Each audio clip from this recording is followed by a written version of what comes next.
Bangsamoro Autonomous Region in Muslim Mindanao nananatiling mapayapa ilang araw bago ang eleksyon 2025 ayon sa PNP.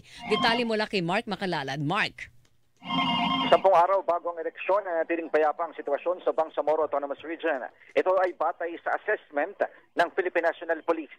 Ang kay Police Lieutenant General Bernard Banac na commander ng Area Police Command Western Mindanao at siya ring commander ng Special Task Force BARMM, dumating na sa BARM ang mga dagdag na pulis na magtitiyak ng kaayusan sa eleksyon.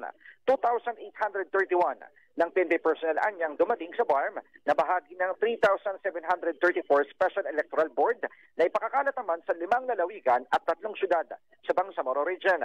Galing ang augmentation mula sa 14 na police regional offices at maging sa PNP Maritime Group.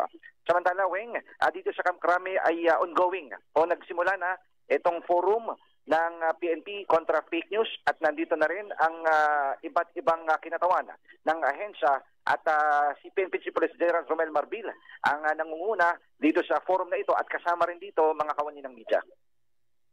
Ang inyong kapuso Mark Makalalad ng GMA Super Radio, DSWB, dapat totoo.